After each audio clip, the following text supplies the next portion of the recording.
ರಾಜ್ಯ ಬಜೆಟ್ಗೆ ದಿನಗಣನೆ ಶುರುವಾಗಿದೆ. ಈ ಸಂದರ್ಭದಲ್ಲಿ ಮುಖ್ಯಮಂತ್ರಿ ಸಿದ್ದರಾಮಯ್ಯ ಅವರಿಗೆ ಸಾಲು ಸಾಲು ಸವಾಲುಗಳಿವೆ.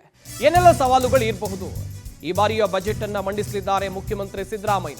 16ನೇ ಬಜೆಟ್ ಅನ್ನು ಸಿದ್ದರಾಮಯ್ಯ ಮಂಡಿಸ್ತಾ ಇರುವಂತದ್ದು. ಸಾಕಷ್ಟು ಸವಾಲುಗಳಿವೆ. ಸಾಲು ಸಾಲು ಚುನಾವಣೆ ಹಿನ್ನೆಲೆಯಲ್ಲಿ ಸಂಪನ್ಮೂಲಗಳ ಹಂಚಿಕೆ ದೊಡ್ಡ ಸವಾಲಾಗ್ಬಿಟ್ಟಿದೆ. ಒಂದ್ ಕಡೆಯಲ್ಲಿ ಗ್ರೇಟರ್ ಬೆಂಗಳೂರು ಅಥಾರಿಟಿ ಚುನಾವಣೆ, ಮತ್ತೊಂದು ಕಡೆಯಲ್ಲಿ ಸ್ಥಳೀಯ ಸಂಸ್ಥೆಗಳ ಎಲೆಕ್ಷನ್. ಚುನಾವಣೆಯ ದೃಷ್ಟಿಯಲ್ಲಿ ಹಣ ಹಂಚಿಕೆ ದೊಡ್ಡ ತಲೆನೋವಾಗ್ಬಿಟ್ಟಿದೆ. ಕೇವಲ ಬೆಂಗಳೂರಿಗೆ ಒತ್ತು ಕೊಟ್ಟರೆ ಸಾಕಾಗೋದಿಲ್ಲ. ಜಿಲ್ಲಾ ಪಂಚಾಯತ್, ತಾಲೂಕು ಪಂಚಾಯತ್ಗೂ ಕೂಡ ಅಲ್ಲಿ ಚುನಾವಣೆ ನಡೆಯುವಂಥ ಕಾರಣಕ್ಕಾಗಿ ಅಲ್ಲೂ ಕೂಡ ಹೊಡೆತ ಬೀಳುವಂಥ ಚಾನ್ಸಸ್ಗಳು ಕೂಡ ಕಂಡು ಬರ್ತಾ ಇದೆ. ಹೀಗಾಗಿ ಎಲ್ಲವನ್ನ ಹೇಗೆ ಸರಿದೂಗಿಸಿಕೊಂಡು ಹೋಗ್ತಾರೆ ಈ ಬಾರಿಯ ಬಜೆಟ್ನಲ್ಲಿ? ದಾಖಲೆಯ ಪ್ರಮಾಣದಲ್ಲಿ ಮುಖ್ಯಮಂತ್ರಿ ಸಿದ್ದರಾಮಯ್ಯನವರು ಈ ಬಾರಿ ಬಜೆಟ್ ಅನ್ನು ಮಂಡನೆ ಮಾಡಲಿದ್ದಾರೆ. ಸಾಲು ಸಾಲು ಮೀಟಿಂಗ್ಗಳು, ಇಲಾಖಾವಾರು ಸಾಲು ಸಾಲು ಮೀಟಿಂಗ್ಗಳನ್ನು ಈಗಾಗಲೇ ನಡೆಸಿದ್ದಾರೆ. ಮುಂದಿನ ಹಂತದಲ್ಲಿರುವಂಥದ್ದು ಯಾವ್ಯಾವ ಕ್ಷೇತ್ರಕ್ಕೆ ಎಷ್ಟೆಷ್ಟು ಅನುದಾನವನ್ನು ಈ ಬಾರಿಯ ಬಜೆಟ್ನಲ್ಲಿ ಹಂಚಿಕೆ ಮಾಡ್ತಾರೆ, ಯಾವೆಲ್ಲ ಹೊಸ ಯೋಜನೆಗಳನ್ನು ಘೋಷಣೆ ಮಾಡ್ತಾರೆ, ಬೆಂಗಳೂರನ್ನು ಕೇಂದ್ರೀಕರಿಸಬೇಕು, ಜಿಲ್ಲೆಗಳನ್ನು ಕೂಡ ಕೇಂದ್ರೀಕರಿಸಬೇಕು. ಈ ನಿಟ್ಟಿನಲ್ಲಿ ಎಲ್ಲರಿಗೂ ಸರಿಸಮಾನವಾಗಿ ಅನುದಾನ ಅಥವಾ ಯೋಜನೆಗಳು ಘೋಷಣೆ ಆಗಬೇಕು ಬಜೆಟ್ನಲ್ಲಿ. ಇಲ್ಲ ಅಂತ ಹೇಳಿದ್ರೆ ಒಂದು ಕಡೆಯಲ್ಲಿ ಸ್ಥಳೀಯ ಸಂಸ್ಥೆಗಳ ಚುನಾವಣೆ ಇರುವಂಥ ಕಾರಣಕ್ಕಾಗಿ ಗ್ರೇಟರ್ ಬೆಂಗಳೂರು ಅಥಾರಿಟಿ ಚುನಾವಣೆ ಹತ್ತಿರ ಬರ್ತಾ ಇದೆ. ಬೇರೆ ಬೇರೆ ಸ್ಥಳೀಯ ಸಂಸ್ಥೆಗಳ ಚುನಾವಣೆಯೂ ಕೂಡ ಇದೆ. ಈ ನಿಟ್ಟಿನಲ್ಲಿ ಸಿದ್ದರಾಮಯ್ಯ ಯೋಚನೆಯನ್ನ ಮಾಡ್ತಾ ಇದ್ದಾರೆ. ಸಾಲು ಸಾಲು ಸವಾಲಂತೂ ಸರ್ಕಾರದ ಮುಂದೆ ಸದ್ಯಕ್ಕಂತೂ ಇದೆ. ಈ ಬಗ್ಗೆ ಇನ್ನಷ್ಟು ಮಾಹಿತಿಯನ್ನು ಕೊಡ್ತಾರೆ ನಮ್ಮ ಪ್ರತಿನಿಧಿ ರೂಪೇಶ್. ಲೈವ್ನಲ್ಲಿ ಜಾಯ್ನ್ ಆಗ್ತಾ ಇದ್ದಾರೆ. ರೂಪೇಶ್, ಈಗಾಗಲೇ ಬಜೆಟ್ ಮಂಡನೆಗೆ ದಿನಗಣನೆ ಶುರುವಾಗಿದೆ. ಇತ್ತ ಮುಖ್ಯಮಂತ್ರಿಗಳ ಮುಂದೆ ಸಾಲು ಸಾಲು ಸವಾಲುಗಳು ಕೂಡ ಇದೆ ಎನ್ನುವಂಥದ್ದು ಗೊತ್ತಾಗ್ತಾ ಇದೆ. ಆ ಟಾಸ್ಕ್ಗಳು ಏನೇನು?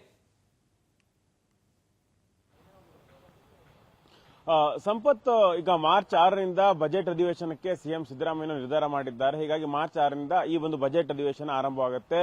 ಮಾರ್ಚ್ 8ನೇ ತಾರೀಕು ಬಜೆಟ್ ಇರಬಹುದು. ಅದಕ್ಕೆ ತಯಾರಿಗಳು ಸಿಎಂ ಸಿದ್ದರಾಮಯ್ಯವರು ಮಾಡ್ಕೊಳ್ತಾ ಇದ್ದಾರೆ. ಆದ್ರೆ 16 ಬಜೆಟ್ ಅನ್ನು ಮಂಡಿಸಿದಂತಹ ಸಿಎಂ ಸಿದ್ದರಾಮಯ್ಯನವರಿಗೆ ಈ ಬಾರಿ ಬಜೆಟ್ ಮತ್ತಷ್ಟು ವಿಶೇಷ, ಮತ್ತಷ್ಟು ಸವಾಲಿನ ಬಜೆಟ್ ಆಗಿದೆ. ಯಾಕಂತ ಹೇಳಿದ್ರೆ ಸಾಲು ಸಾಲು ಚುನಾವಣೆಗಳೇ ಈಗ ಸಿಎಂ ಸಿದ್ದರಾಮಯ್ಯ ಮುಂದಿರ್ತಕ್ಕಂಥ ಸವಾಲುಗಳು. ಯಾಕಂತ ಹೇಳಿದ್ರೆ ಒಂದು ಚುನಾವಣೆ, ವರ್ಷಕ್ಕೊಂದು ಚುನಾವಣೆ ಬಂದ್ರೆ ಆ ಚುನಾವಣೆಗೆ ಸಂಬಂಧಪಟ್ಟಂತ ಹಣಕಾಸು ಹಂಚಿಕೆ ಮಾಡಿಕೊಂಡು ಅದಕ್ಕೆ ಸಂಬಂಧಪಟ್ಟ ತಯಾರಿಗೆ ಸಂಬಂಧಪಟ್ಟಂತೆ ಒಂದಿಷ್ಟು ಹಣಕಾಸನ್ನು ಹಂಚಿಕೆ ಮಾಡಬಹುದು. ಆದ್ರೆ ಈಗ 3-4 ಚುನಾವಣೆ ಒಟ್ಟಿಗೆ ಬರ್ತಾ ಇದೆ. ಉದಾಹರಣೆ ಹೇಳೋದಾದ್ರೆ ಜಿಬಿಎ ಚುನಾವಣೆ ಈ ವರ್ಷಕ್ಕೆ ನಡೆಸಬೇಕು ಅಂತ ಕೋರ್ಟ್ ಹೇಳಿದೆ, ಜುಲೈ ಒಳಗೆ ನಡೆಸಿ ಅಂತ ಹೇಳಿದೆ. ಹೀಗಾಗಿ ಬೆಂಗಳೂರು ಅಭಿವೃದ್ಧಿ ಸಂಬಂಧಪಟ್ಟಂತೆ ಮಹತ್ವದ ಯೋಜನೆಗಳನ್ನು ಘೋಷಣೆ ಮಾಡಬೇಕು. ಅದೇ ರೀತಿ ಚುನಾವಣಾ ಬಜೆಟ್, ಯಾಕಂದ್ರೆ ಒಂದು ಚುನಾವಣೆ ಬರ್ತಾ ಇದೆ ಅಂತ ಹೇಳಿದ್ರೆ ಜಿಬಿಎ ಚುನಾವಣೆ, ಪ್ರತಿ ವರ್ಷಕ್ಕೂ ಕೂಡ ಅದಕ್ಕೆ ಸಂಬಂಧಪಟ್ಟಂತ ಹಣಕಾಸನ್ನ ಬಜೆಟ್ ನಲ್ಲಿ ಕೊಡ್ತಾ ಹೋಗ್ತಾರೆ. ಬೆಂಗಳೂರು ಅಭಿವೃದ್ಧಿಗೆ ಹೆಚ್ಚು ಒತ್ತು ಕೊಡ್ತಾರೆ. ಆದ್ರೆ ಬೆಂಗಳೂರು ಅಭಿವೃದ್ಧಿ ಒತ್ತು ಕೊಟ್ಟರೆ ಇಲ್ಲಿಗೆ ಜಿಲ್ಲಾ ಪಂಚಾಯತ್, ತಾಲೂಕು ಪಂಚಾಯತ್ ಚುನಾವಣೆ ಕೂಡ ಬರುತ್ತೆ. ಹೀಗಾಗಿ ಜಿಲ್ಲಾ ಪಂಚಾಯತ್ಗೆ ವಿಶೇಷವಾಗಿರ್ತಕ್ಕಂಥ ಅನುದಾನ, ಜಿಲ್ಲಾ ಪಂಚಾಯತ್ ಸಂಬಂಧಪಟ್ಟಂತೆ ಸೇತುವೆಗಳಿರ್ಬಹುದು, ರಸ್ತೆಗಳಿರ್ಬಹುದು, ಅದಕ್ಕೆ ಸಂಬಂಧಪಟ್ಟಂತ ಅನುದಾನಗಳು ಕೊಡಬೇಕಾಗುತ್ತೆ. ಹೀಗಾಗಿ ಜಿಲ್ಲಾ ಪಂಚಾಯತ್ ಹೆಚ್ಚಿನ ಅನುದಾನ ಕೊಡಬೇಕಾದ್ರೆ ಇಲ್ಲಿಗ ಬ್ಯಾಲೆನ್ಸ್ ಮಾಡೋದು ಕಷ್ಟ ಆಗುತ್ತೆ. ಕೇವಲ ಜಿಲ್ಲಾ ಪಂಚಾಯತ್ ಜಿಬಿಎ ಮಾತ್ರ ಅಲ್ಲ, ತಾಲೂಕು ಪಂಚಾಯತ್ ಚುನಾವಣೆ ಕೂಡ ನಡೆಸಬೇಕು ಅನ್ನುವಂತ ಪ್ರಸ್ತಾಪಗಳಿದೆ. ಹೀಗಾಗಿ ತಾಲೂಕು ಮಟ್ಟದಲ್ಲೂ ಕೂಡ ಒಂದಿಷ್ಟು ಅಭಿವೃದ್ಧಿ ಕೆಲಸಗಳು ಹಣ ಕೊಡಬೇಕಾಗುತ್ತೆ. ಹೀಗಾಗಿ ಸಾಲು ಸಾಲು 3-4 ಚುನಾವಣೆ ಒಟ್ಟಿಗೆ ಬರ್ತಿರೋದ್ರಿಂದ ಅದಕ್ಕೆಲ್ಲದಕ್ಕೂ ಹಣ ಹೊಂದಿಸಬೇಕಲ್ಲ. ಇದಕ್ಕೆ ಸಿಎಂ ಸಿದ್ದರಾಮಯ್ಯನಿಗೆ ಸವಾಲಾಗಿದೆ. ಯಾಕಂದ್ರೆ 16 ಬಜೆಟ್ ಒಂದು ರೀತಿಯಾಗಿದೆ. ಆದ್ರೆ ಈಗ ಗ್ಯಾರಂಟಿ ನಡುವೆನೆ ಅಭಿವೃದ್ಧಿಗೂ ಹಣ ಕೊಡಬೇಕು, ಜಿಲ್ಲಾ ಪಂಚಾಯತ್, ತಾಲೂಕು ಪಂಚಾಯತ್ ಹಾಗೆ ಜಿಬಿಎ ಚುನಾವಣೆ ಸಂಬಂಧಪಟ್ಟಂತ ವಿಶೇಷವಾಗಿರ್ತಕ್ಕಂಥ ಯೋಜನೆಗಳನ್ನು ಅನೌನ್ಸ್ ಮಾಡಬೇಕು. ಅದು ಕೂಡ ಸವಾಲಾಗಿದೆ. ಯಾಕಂತ ಹೇಳಿದ್ರೆ ಈ ಒಂದು ಚುನಾವಣೆಗೆ ಅಥವಾ ಅದು ಹೊಂದಿಕೊಂಡಂತೆ ಹಣ ಕೊಟ್ಟಿಲ್ಲ ಅಂತ ಹೇಳಿದ್ರೆ ಇಲ್ಲಿಗೆ ಗೆಲ್ಲೋದು ಕಷ್ಟ ಆಗುತ್ತೆ.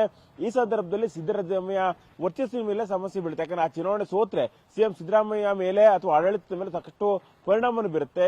ಹೀಗಾಗಿ ಸಿಎಂಗೆ ಸವಾಲಾಗಿದೆ. ಸಂಪತ್, ಡೀಟೇಲ್ಸ್ಗಾಗಿ ಥ್ಯಾಂಕ್ ಯು ರೂಪೇಶ್, ತಮ್ಮೆಲ್ಲ ಡೀಟೇಲ್ಸ್ಗಾಗಿ.